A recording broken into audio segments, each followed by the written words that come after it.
Na próxima aula a gente discute com detalhes aí de novo, só com a questão de fixação. Isso é o que a gente vai chamar de o conceito de momento. A gente já aprendeu um momento. A gente aprendeu o momento linear, que é o produto MV. Tá? Agora a gente vai aprender um conceito que é o momento angular. Tá? A gente aprendeu também que o momento linear ele é conservado quando não tem forças externas. Uma colisão, tá? Tem a conservação do momento. Aqui o que a gente vai ver é que o momento angular ele também é conservado quando não tem torque externo. Tá certo? Exemplo de conservação de momento angular, todo mundo já viu, é o exemplo da bailarina. Eu acho que a bailarina é o exemplo mais clássico disso. Ela está girando, em geral, de braço aberto. Ela começa a girar de braço aberto. Na hora que ela fecha os braços, ela gira mais rápido. Um outro exemplo, que é mais, vamos dizer, coisa de rua, é o cara que dança hip hop. O cara que dança hip hop, em geral, ele começa a girar lá com os braços, aquele giro de cabeça, vocês já viram? O cara fica girando com os braços e a perna aberta, na que ele fecha, ele gira rapidão. Isso é nada mais ou menos que uma conservação de momento angular. Vou discutir isso. Mas antes de falar de conservação, a gente tem que definir o que é o momento angular. Tá? Então, o momento angular, de forma análoga ao momento linear, é o seguinte. Tem aqui, ó. Imagine que você tem aqui, ó, uma partícula. Eu vou definir uma partícula, mas isso é geral, tá? Uma partícula de massa M e tem uma dada velocidade V. Tá? Essa partícula tem momento linear? Tem. E o momento linear dela, V, é MV. Certo? Isso aqui é o movimento linear. Tá? Agora, em relação a essa origem, essa partícula está a essa distância da origem. E à medida que ela se move, ela vai ficando cada vez mais distante. Beleza? Existe um momento angular associado a essa partícula? Existe. Tá certo? E se não tiver força externa, ele é conservado também. Mas qual é a definição do... Qual é a letra que a gente usa para momento angular? Primeiro, a gente usa a letra L para momento angular. Tá? E ele é definido como R, produto vetorial com P. Isso aqui é a definição de momento angular. Tá? E o momento angular aqui no caso, ó, R é produto vetorial, então regra da mão direita. R, produto vetorial com V, dá um momento angular entrando no par. Ok? Então, você teria botar R.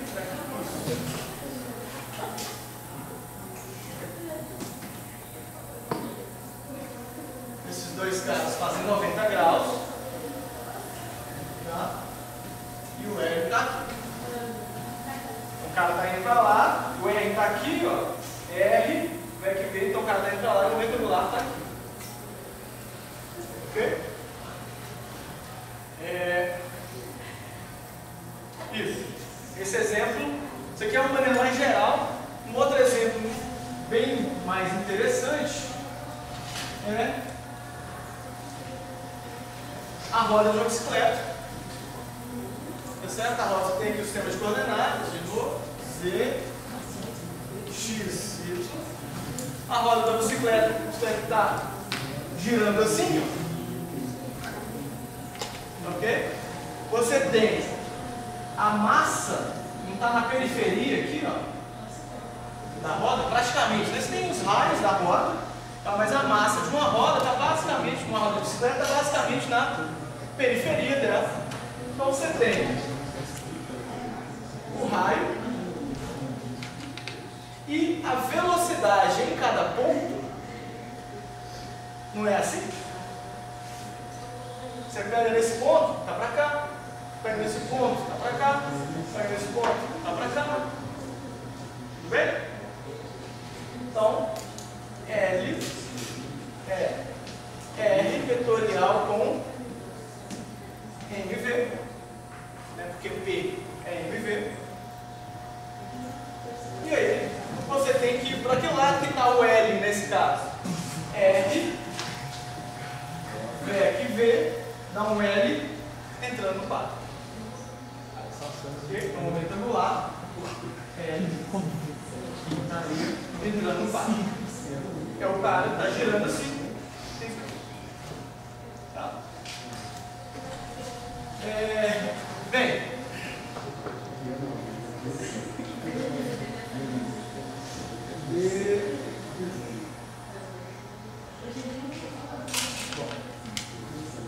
olha só. Olha que interessante isso aqui. Quando? O que é? Lembra que eu falei da conservação do momento angular, do momento linear? Assim, eu gosto sempre de pensar na conservação do momento linear e do angular assim. Quando você faz a derivada do P no tempo, isso aqui é a definição de força resultante. É o que o Newton falou. Eu acho que já falei isso algumas vezes, vou falar de novo. Newton nunca falou que força é igual a massa de aceleração. Ele falou que força era a variação do momento no tempo. Ok? Então isso é o que Newton falou. E eu falei também que, olha, quando a força resultante é zero, isso implica que o momento linear tem que ser uma constante. Tá? O que acontece então? A pergunta é: o que acontece então se eu derivar o L? Então, vamos lá. Derivada do L do tempo. Bem, para começar, eu não sei o que é a derivada. Eu sei a derivada do P? Sei, a derivada do P é a força resultante. O que é a derivada do L? Primeiramente, eu tenho que descobrir o que é. Tá? Vamos olhar o que é. O L é definido assim, né? Então eu vou, isso é a derivada do de R VEC L. Então é a derivada de um produto. Então, você concorda que o R pode mudar no... Não, não tem R. R VEC P é a derivada de um produto. Você concorda que o R pode mudar no tempo? Concorda que o P pode mudar no tempo? Então as duas coisas podem mudar. Então isso aqui, ó, isso fica derivada do primeiro, produto vetorial com o segundo, então dá dr dt, produto vetorial com o P, mais o primeiro, R, produto vetorial com a derivada do segundo, dp dt. Ok? Tá. Vou continuar aqui em linha só para não perder a sequência lógica. O que é dr dt? É a velocidade. Então isso dá. Antes de eu escrever, o que é P? MV. Então se eu botar o M para fora, tem um M, V, produto vetorial com V. O que é o produto vetorial de dois vetores idênticos? Zero. Porque o produto vetorial não é módulo de um vetor, módulo do outro, seno do ângulo entre os dois? O ângulo entre V e V é zero, seno de zero dá zero. Então, dá zero. Mais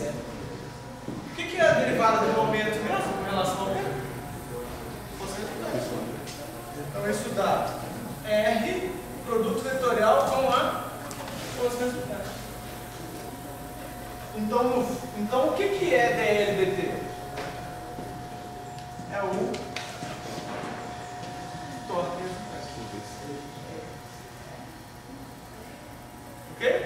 Então o torque resultante, então só para sintetizar essa linha, eu tenho aqui a força resultante é dP dt e o torque resultante é dL dt. Do mesmo jeito lá, você me pediu a comparação dos dois, que é idêntico. A força resultante é derivada do momento no tempo. O torque resultante é derivada do momento angular no tempo.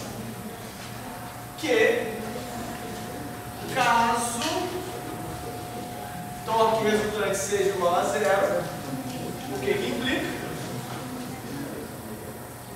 Que o momento angular tem que ser uma constante. Ou seja, se força resultante é zero, momento linear é conservado. Se torque resultante é zero, o momento angular é conservado. Então vou escrever aqui assim só para ficar as duas equações juntas. Ok? Então quando você joga alguma coisa para cima, vou tentar fazer, não devo conseguir não, mas se eu jogar ele certinho, difícil fazer isso com uma barra. Se eu jogar ele retinho, se eu conseguisse fazer a mesma força dos dois lados, ele ia subir e ia descer sem girar. Por quê? Qual que era o momento angular? Zero. Eu fiz uma força que gerou torque, zero. Então, o momento angular que era zero continuou. Agora, quando eu faço isso, eu gerei um torque no momento inicial, esse torque gerou um momento angular, só que depois, qual que é o torque resultante? Zero. Por que o torque resultante é zero? Quando isso aqui está no ar, qual é a única força que atua sobre ele? Na hora que eu jogo, não, mas depois que ele está no ar, só tem a peso. Se só tem a peso atua onde? No centro de massa. Qual que é ele está girando em torno de quem? Do centro de massa. Então qual que é a distância entre o peso e o eixo de giro? Zero. Qual que é o torque? Zero. Se o torque é zero, ele tinha um momento angular, o momento angular vai permanecer o mesmo. Tá certo? Para o momento angular mudar, tem que ter um torque. Que é, né? Aí mudou. Se fosse bater, né? Uma nuvem que quebrou também.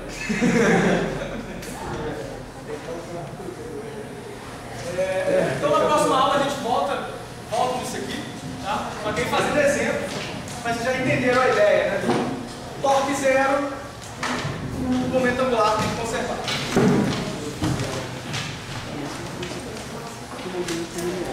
Vocês já viram aí? Vocês já viram em filme? Eu vou falar isso de novo, voltar nesse exemplo na próxima aula. Vou até fazer a conta